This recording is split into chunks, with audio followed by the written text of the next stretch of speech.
Mods.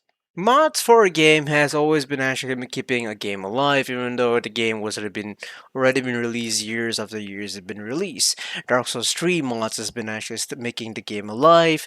Dark Souls franchise actually has alone already been making the game survive with all the mods for making the game as good as possible and making players to come back to the game. Minecraft is definitely one of those games where it has bunch of mods for people to go into the game and actually make up a lot of bunch of stuff. People love Minecraft because modding community is a really good. It's a genuine place where people can actually try out multiple different style of gameplay, but in the same game that you pay for, and most of them are free. And that's the thing I want to talk about.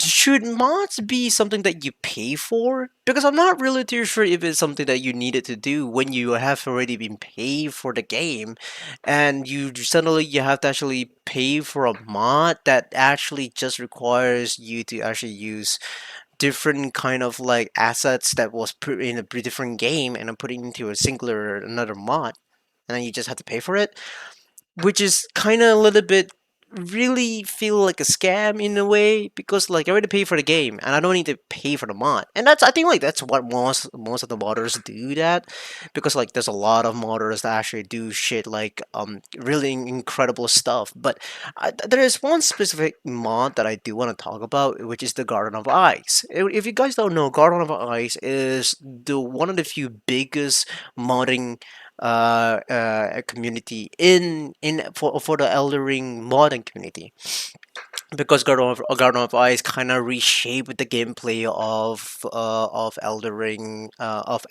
as a best game.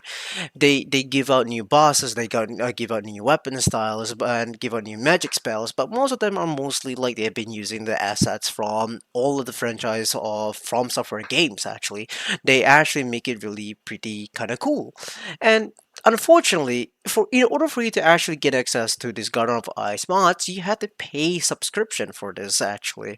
And I'm not really too sure if you're able to actually download the mod for yourself and actually own it, or like the mod just runs out of time and then like you have to pay the subscription again so that you can actually get a new update, which kind of makes more sense since like the Garden of Ice kind of continuously update themselves with the mods.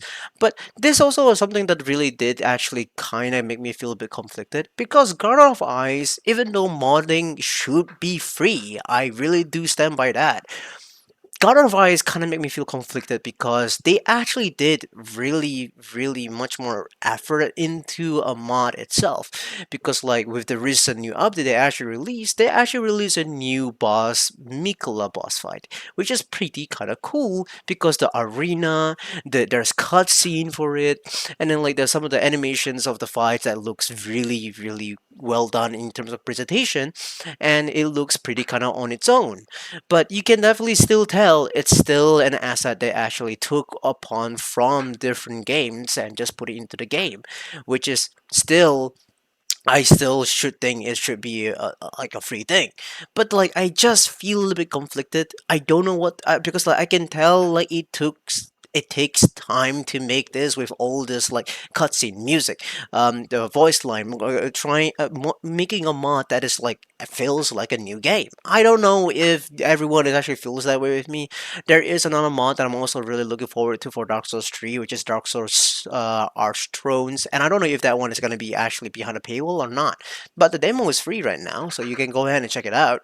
But that one does actually come with like if it's paid, I wouldn't be surprised because like the Dark Souls 3 Arch Thrones the mod does actually come with together with like a bunch of creators to make new NPCs, new bosses, and new arenas and new maps actually really. But I'm not really too sure if it's something that it should be behind a paywall when they're actually been using similar layouts, similar assets flips from different games.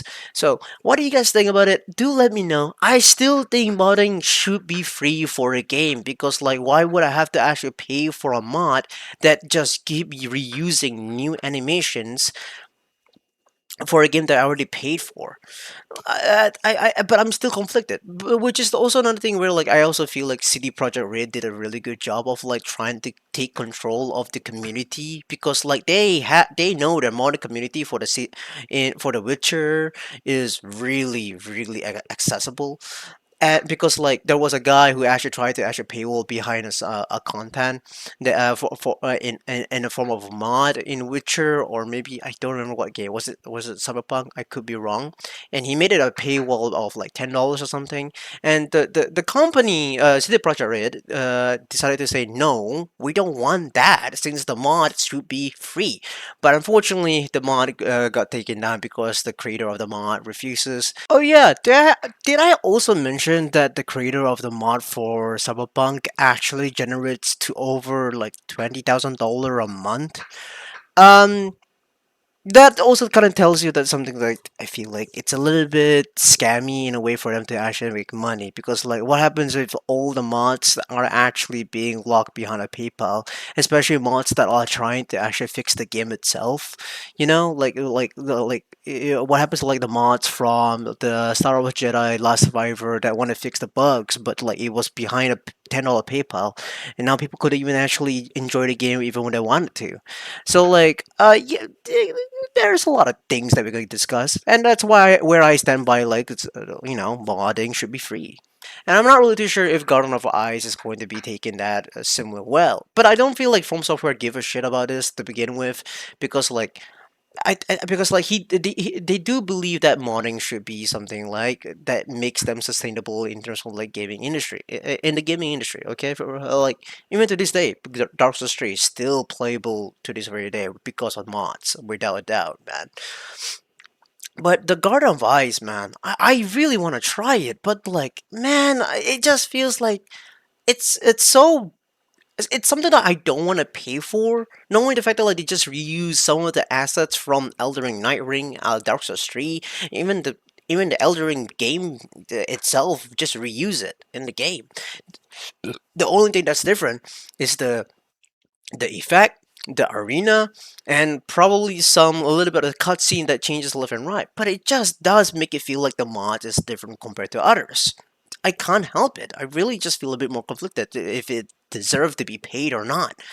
So, what do you guys think about this? I want to actually ask you guys, what do you guys think about this, like Garden of Ice mod? Because like Garden of Ice has already like or have over 174,000 subscribers. Because like they means like they have a huge fan base that actually goes there and willing to pay for the mod, and it looks like it's fine for them. But I'm not really too sure. I do hope you guys actually tell me about it. Yeah, that's pretty much it. Just want to yap about this. But yeah, sayonara, suckers.